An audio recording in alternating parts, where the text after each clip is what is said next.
we present Institute, Destitute, Substitute, Part 1 by Nigel Banks.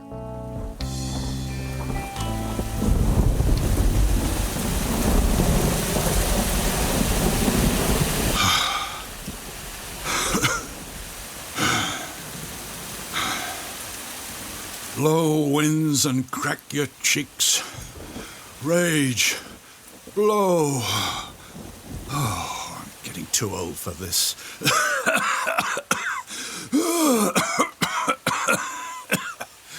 Poor naked wretches, wheresoe'er you are, that bide the pelting of this storm. Something. Defend you from seasons such as this. Can't even remember Lydia's words now. Come on, Raina, pull yourself together. Now, is this a village hall I see before me? Any port in a storm? In, fellow, there, into the hovel. Keep thee warm. Lights are on, but nobody home. I wonder what's in here. One large meeting room, local community for the use of. And, of course, plenty of plastic institutional chairs. As if I haven't seen enough of those in my time. Still, beggars can't be choosers. My weary bones will be glad of the rest.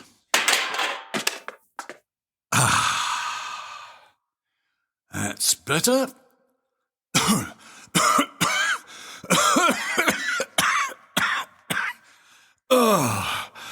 The bellows aren't in good shape. Must take advantage of a warm room while I can. Better get this wet coat off and dried out. I'll do it in a moment. Just need to rest a bit. Who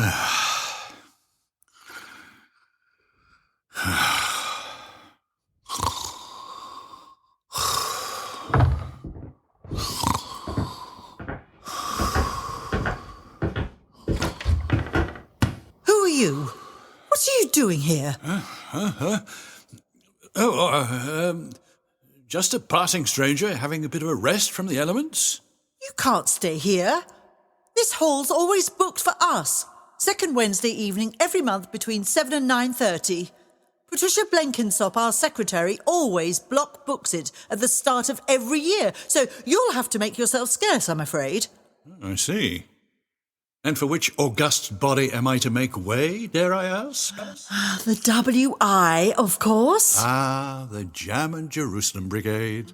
Oh, that's such an outdated tag for our organisation. I do wish uninformed people wouldn't keep using it. Pity. I'm very partial to scones with homemade jam. Mr. Blake certainly had a way with words. So, no cakes and ale this evening, then? Ale? Certainly not. Sorry, a literary reference.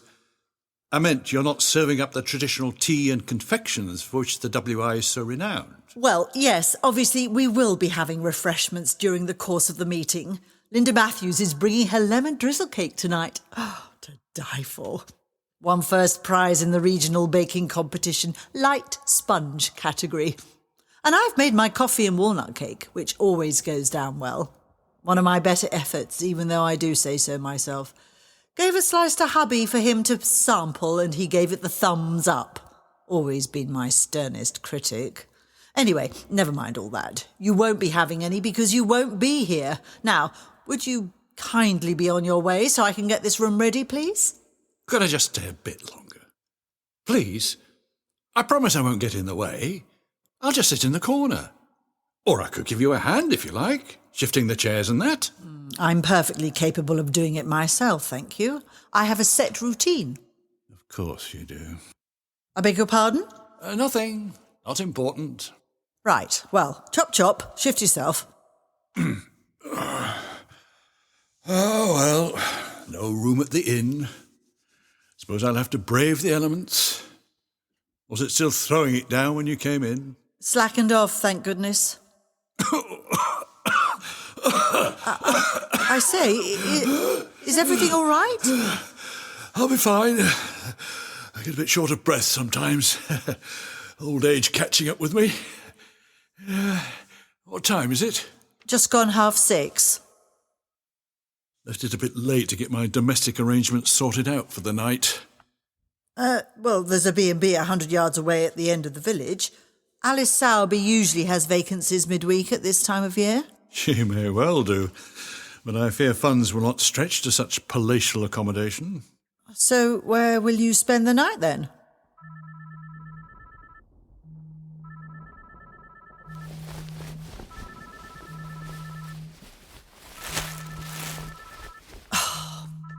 Drat, why is it you can never find the blessed thing till it's too late? You have one new message. Oh, I can't make out what she's saying. Signal's very iffy round here. I'll have to call her back.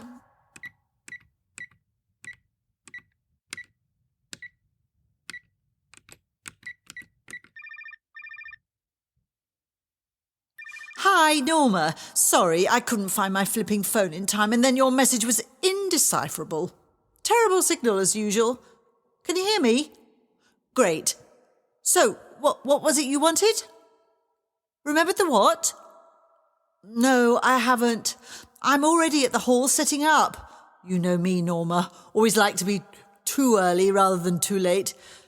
Yes, well, I have been a bit busy today. I do have a day job, unlike some people. No, I'm not suggesting retired folk are lazy, not in the slightest. No, I'm not suggesting retired folk are lazy, not in the slightest. It's just that I seem to get lumbered with a lot of the donkey work. Anyway, it's not as though it's vital for tonight's meeting. It'll do for the next time. Yes, Judith's picking him up at the station and then driving him here. Well, you're going to entertain him with a glass of sherry in the anteroom while we get the business part of the agenda out of the way, and then you can bring him through so Judith can formally introduce him. Well, he's going to divide his lecture into 2 parts so we can have the refreshments in between and he can do a bit of mingling. Yes, I'll get the projector and screen set up once I've done the chairs and put the urn on. No, I'm on my own here. Well, apart from an unexpected interloper. Oh, never mind. I'll tell you later. OK, right, yes. Fine. See you soon. Bye. Tiresome woman. Trouble in paradise? The Lord preserve us from folk with too much time on their hands. She's well-meaning, but really... And talking of time, I need to get on with setting up this room and you must be on your way. Ah, yes. The unexpected interloper has to be evicted. Well, you never did tell me where you're going to stay tonight. That's because I don't exactly know at this point. Ah, I get it now. You thought you'd camp down here for the night, didn't you? Guilty as charged. This isn't a doss house, you know. It's an amenity for the whole community, and we have very strict rules as to its appropriate use. There was a big to-do last month with the badminton club, shuttlecocks up in the light fittings, and a sports bra left in the toilet. How terrible. The men's toilet. Goodness knows what had been going on. I told Angela Wilford the committee should ban them for 3 months minimum, but the vicar wouldn't hear of it. Enjoys his badminton evenings too much. Still, he's at least agreed to police the behaviour of the other members, so we don't want this place being used as a hostel by any passing... Interloper? Indeed. And would your sporty vicar echo that sentiment, do you think? Of course. Interesting. Why? Well, I was just wondering how he squares that sort of philosophy with the Good Samaritan ethic in the Bible. I'm not a religious man myself, but the idea of charity towards one's fellow beings has always resonated with me. That's not fair. Greg is an extremely kind and caring man of the cloth. Greg? Don't tell me. One of the new breed. Probably wears sweatshirts with his dog collar and goes in for group hugs. Certainly not. He does play fast and loose with the liturgy on Sundays, but then I am a little old-fashioned when it comes to these things. But he has thrown himself into the life of our village community since he arrived last year. He's been a real breath of fresh air. Good for him. My father always told me that sarcasm is the lowest form of wit. I'm just taking these things through to the kitchen, and when I return, I shall expect you to have... Melted into air, into thin air. What? You don't half come out with some strange things. Oh, who is it now? I need to get on. Oh, no, not her. Hello, Sylvia. What can I do for you? Yes, I am sorry about that, but I dashed out of the house in such a hurry to get down to the hall that it completely slipped my mind. You're not desperate for it, are you? Well, I can always post it through your letterbox next time I'm passing. Otherwise, it'll just have to wait till next month's meeting, I'm afraid. Look, I'm in a bit of a hurry at the moment. I've still got to get the hall set up. We can talk about it later. OK, right. See you soon. Bye, bye. I can't wait. More trouble in paradise? What did you forget to cause such ructions? Out of interest. If you must know, it was the prize for last month's edible flower competition. Sylvia Blacklock won it with her frosted marzipan red rose. I thought I had a good chance with my narcissus, made out of royal icing in 2 colours. But it was not to be. I think it was her use of cochineal for the red colouring that swung it. Brenda Phillips, who was judging, said it was eye-catching and flamboyant. I just thought it looked garish. And pray, who is Sylvia? What is she? I beg your pardon? Is she kind? Is she fair? You're at it again. It's Shakespeare. Oh, him. I could never get into him. Probably down to bad teaching in school. But no, kind and fair are not words I would normally associate with Sylvia Blacklock. She's a besom, as my granny used to say. That's maybe why I accidentally on purpose left her prize at home. Make her wait for her undeserved spoils. What did she win? A £10 voucher for Hume's. Hume's? The garden centre. She hates gardening. Serves her right. Mind you, they sell all sorts in there, so she'll probably spend it on some useless gewgaw to add to her ornament hoard. Good job she likes dusting. She's definitely OCD in that department. I've seen her get down on her hands and knees with a pair of tweezers to pick up a tiny piece of carpet flife. Oh, get a life. Yes, well, must get on, and you need to... I know. Be on my way.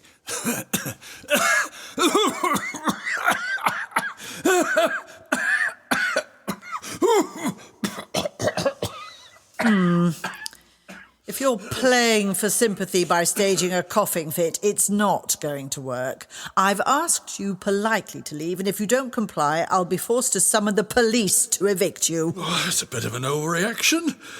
Not doing you any harm.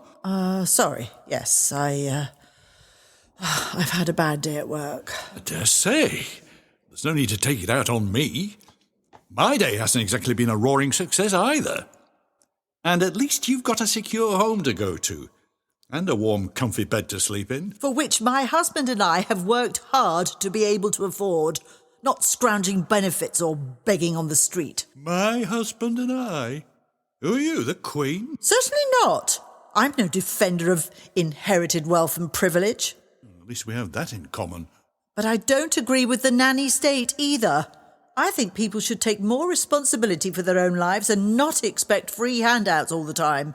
Here endeth the party political broadcast for the nasty party. I voted for the Greens at the last election, actually. Now that I would not have predicted. Just goes to show you shouldn't make snap judgments about people. The words kettle, pot and black come to mind. What do you mean? Oh, not again. What is it this time? Judith? Is everything all right? Oh, dear, that's a nuisance. Yes, let's hope it's not serious. OK, well, I'll wait to hear from you. No, don't worry, I'm sure it'll be fine. Right. Bye, bye. Not good. Yet more trouble in paradise? The train bringing our guest speaker has been delayed. No clear indication of when it's going to arrive. That's all we need.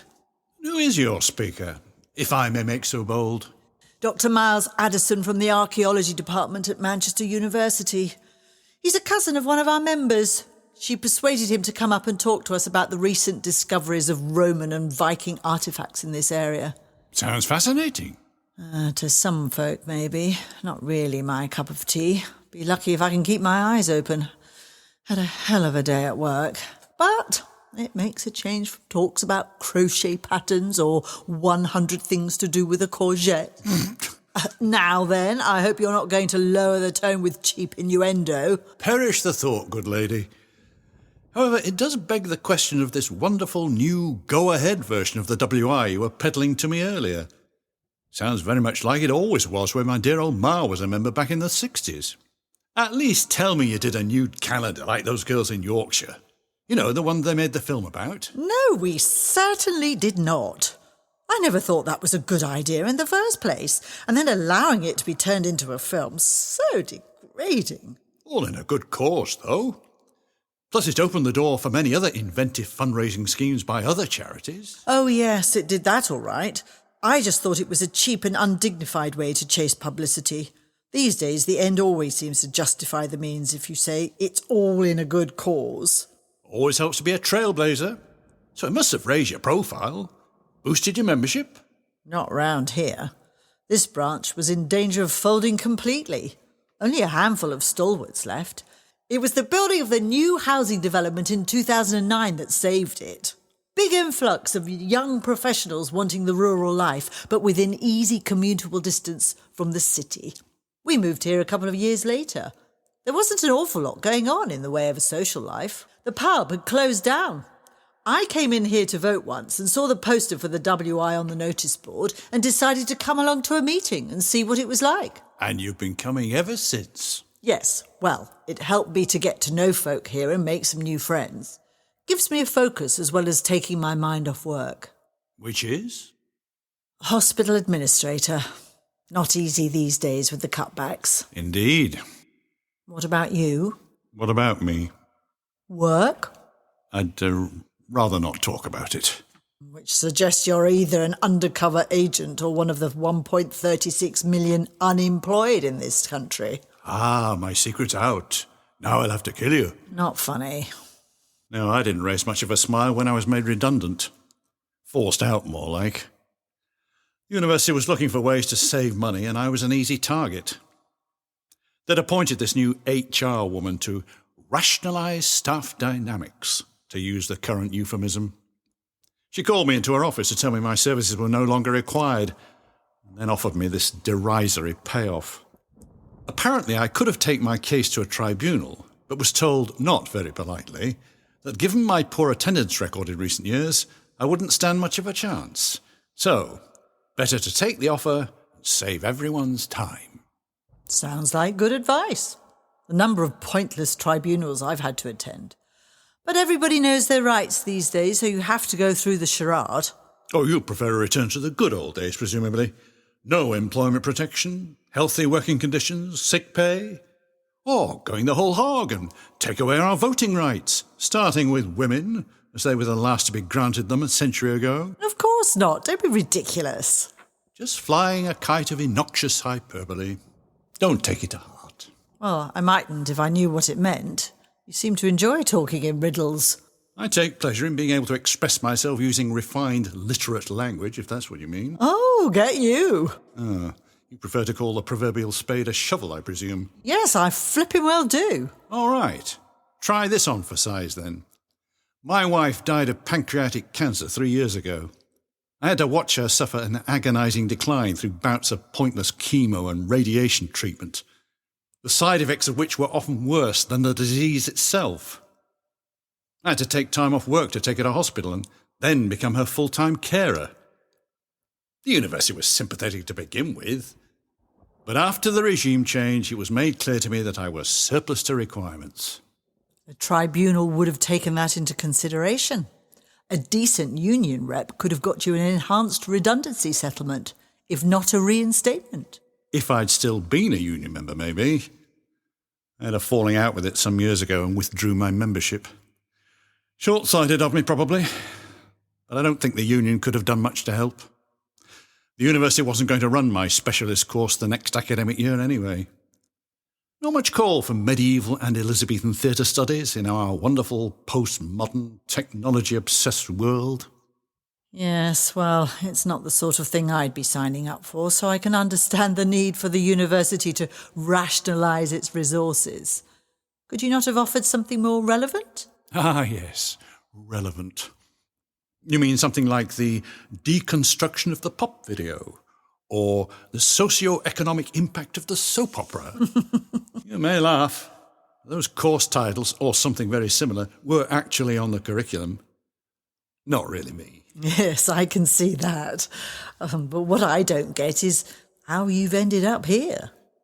My own fault. I was never any good with money.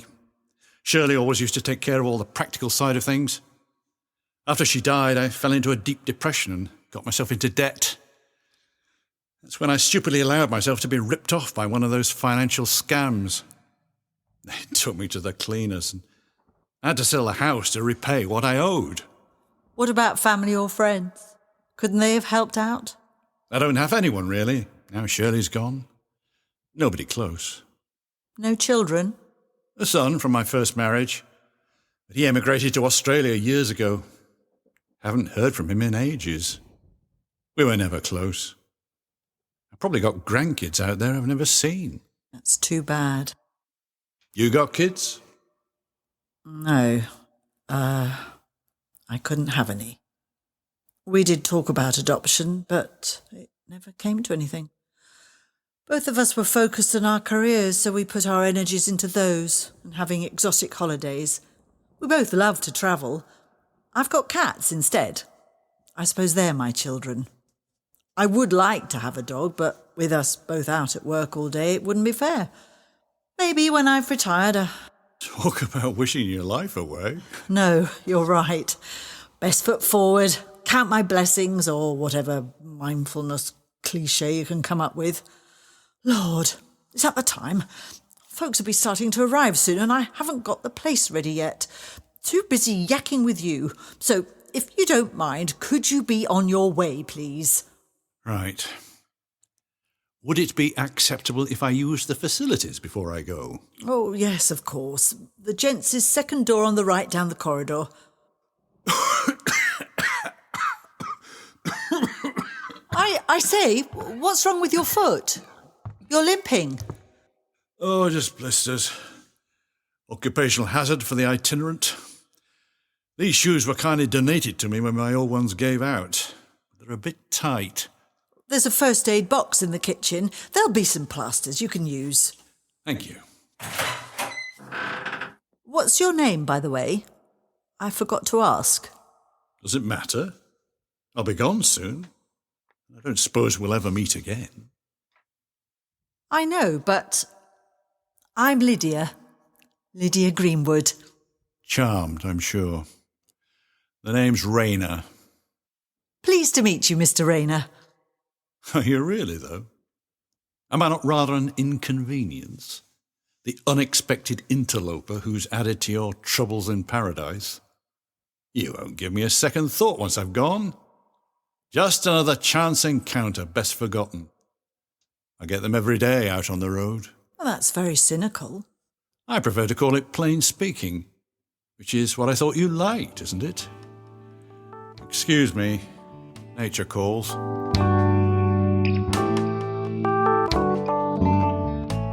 In part one of Institute, Destitute, Substitute by Nigel Banks, the part of Linda was played by S.J. Van and Colin by Nigel Banks. Recording effects and editing was done by Robbie Burgess. The play was produced by Nigel Banks. And this was a Revenge FM production.